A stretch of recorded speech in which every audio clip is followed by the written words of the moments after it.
Hey free-to-play gang, welcome back to another video. We had an awesome stream last night and I am totally looking forward to more streams in the future as well. Well, so long as I'm able to find time because that is my current limiting factor right now.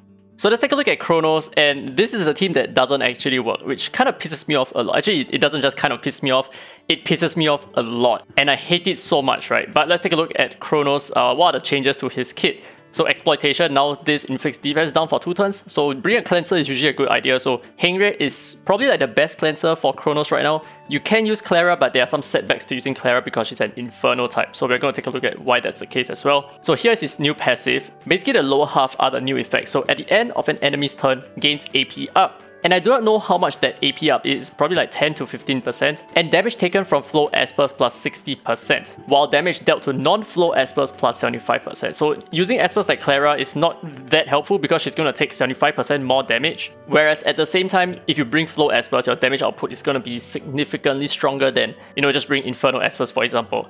And then when attacked by non-flow Espers, their miss rate plus 30%. So there is this additional thing that would probably be very bad for you if you brought Sender, for example, right? Those kind of like Inferno Espers that we used to bring, they may not work out that well right now. And finally, Earthshaker. So this doesn't actually change. Attacks all enemies, then deals damage to the enemy to the lowest HP percentage, and then inflicts stun for 1 turn on that enemy. Same thing, right? So let's take a look at this team, which is the Poison team, and I hate it so much. As in, I don't hate the Poison team, I just hate the fact that Kronos is so immune to poisons, right? Look at that, he's like completely immune to poisons. And the game goes around to say that like they actually reduce the resistance of Kronos, which is a lie. It's a complete lie, by the way. He is, okay, well rather he's easily affected by other debuffs, but he's not affected by poisons at all. Like the chance of us landing a poison is so freaking slim. Okay, we managed to land 1 poison, which is like, we can go ahead and buy the lottery right now. In most cases, right, see, look at that, even my Xiaoyin, who is like not built with accuracy, he's able to land debuffs, but not my Poison Espers. Both my Poison Espers are not landing poisons. I hate this so much.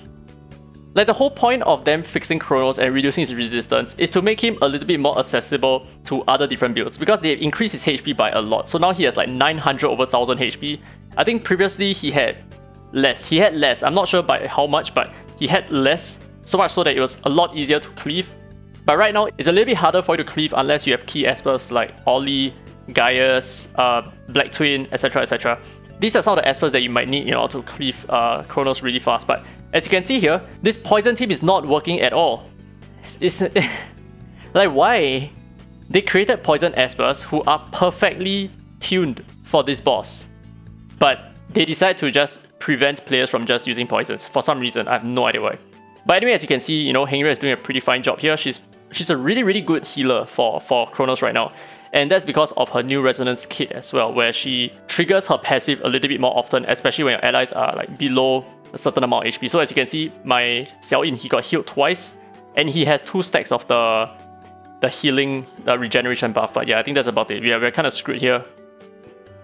Unfortunately, we are not able to use poisons. That's like the biggest downfall of this boss fight in my opinion. Anyway, this is the free-to-play lineup that I think really works pretty well. So my average timing is about 3 minutes, which is super long. It is quite long, but it is very safe as well. And the good thing about the current system is we now have the blitz function, which my head is blocking. So we are actually going to go ahead and blitz it and just see how well we perform with just a very simple lineup like this. So let's see how this works. Victory here, victory, nice, victory, but it takes up 15 memo chips each time. Super freaking expensive. 8, 9, 10. Okay, so, well, at least like 95% win rate. I don't notice myself losing that often. Yeah, it's probably like 95% or something like that. So this is actually quite lucky for us. And as you can see, we are getting a lot of double drops, right? So far, we only have 1 single drop, and that's about it. So most of the drops are all double drops, which is really good. So that's actually a really good change. Or rather, I mean, they are consuming more stamina, but it is a good trade-off, I think. Just taking up more of our stamina and giving us the same amount of loot, I think it's a great way for us to deplete our stamina, given that these runs are super long right now, right? 15 memo chips per run. So let's take a look at why this team works, and I'm actually going to like use my refills a little bit here. Okay, so let's take a look at why this team works and why it's so strong. So I feel like they're not really making us change our lineups at all. So right now, we are still using the standard cleaving team. So we are not using a cleaving, like a 1-minute team or anything like that. Although there are 1-minute teams out there, but we are using like a pure DPS team. which is the only team that seems to work right now for Kronos, which is so weird. Like, the whole point of this update is just to give us more flexibility with like the espers that we want to use, and to maybe focus more on espers that we don't normally use. But guess what? In the end, we are still using the same few espers, right? We are still using the Black Twin, we are still using Ira, we are still using Suhua for, I think, in most cases, I think a lot of players are still using Suhua. Okay, we're not using Hengrui all that much, but yeah, she is now quite viable. And Xiaoyin is not as if he wasn't viable. He is still, he was viable, it's just that people don't really use him because he relies too much on debuffs. I guess his change makes him a little bit viable. It's not the change of Kronos, it's the change in his kit that does not make him rely on debuffs all that much anymore. But as you can see, he's going to do a lot of damage. Look at that, 140,000. Wow, 140,000 damage from Xiaoyin. It's a lot of damage, and the reason for that is because of the passive effect. So damage taken from flow espers plus 60%, and that's the reason why Xiaoyin is doing so much. Insane. So this is kind of like the team right now. It takes about 3 minutes, but I think depending on our luck, sometimes our luck is a little bit better. Like right now, I think our luck right now is super good. Like for some reason, we are just landing our combos. Yeah, our combos are landing pretty well. And the reason why I'm using Ira is because of a newer resonance system, right? She actually has the opportunity to throw the Brisingament's Watch buff onto another ally. But in most cases, she will only use it on herself, which is a complete waste. You just reduce the buff duration by 1 the moment she ends her turn, which is so stupid. But if you have other allies who have like lower HP or they have a debuff, that Brisingament's Watch is actually going to go onto your ally instead, which is going to turn cycle a little bit better as well. Oh my god, we are going to get screwed. Are we going to get wrecked? Okay, but anyway, the reason why Ira is so good, apart from the Brisingament's Watch, is that she's able to control the 2 followers pretty decently. See, there you go, AP down, AP down. Okay, we didn't get the AP down on the other follower, but that's fine. Wow. Holy crap, we got the worst luck for this run. We got the worst luck. I mean, we are definitely going to win, it's just going to take a super freaking long time. Yeah, I guess I'm just going to like skip to the end here. Actually, you know what? I changed my mind. I feel like you guys should take a look at how powerful Hengrui is right now with her brand new R6. Her healing capacity is insane. She is so strong.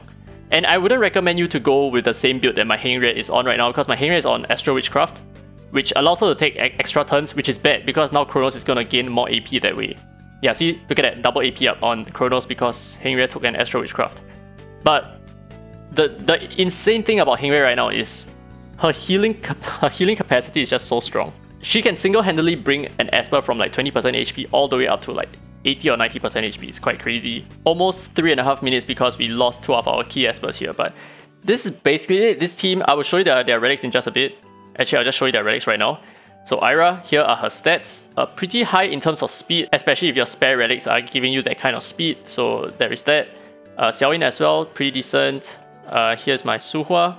Nothing much, just a standard speedy build, and Hengrui with the Astral Witchcraft. I feel like just giving her more HP is a little bit better as well, so she has like 50 something thousand. I mean, of course my relics are a little bit overtuned as opposed to some of you guys, but I feel like if you're not able to do K16, I think K12 is probably like the next best place to farm, because as you can see, K12 is where the stamina cost drops by 3 per run, so this is gonna be like a very safe place to farm, I think. So if you cannot farm K16, don't worry too much about it. I don't think it's necessarily that important right now given that how difficult Kronos is. But truthfully speaking, I don't feel like he's that tough. I feel like the other 2 bosses that are a little bit tougher. Fafnir is next and then followed by Apep. But I have a Fafnir team coming right up, also free to play. And yeah, hopefully I see you guys there. Anyway, if you have any other questions, leave it down in the comment section below. And if you enjoyed today's content, don't forget to leave a thumbs up. It really helps the channel. And subscribe for more Dislyte content. Now that said, this has been Derek Free to Play. And as always, I will see you in the next video.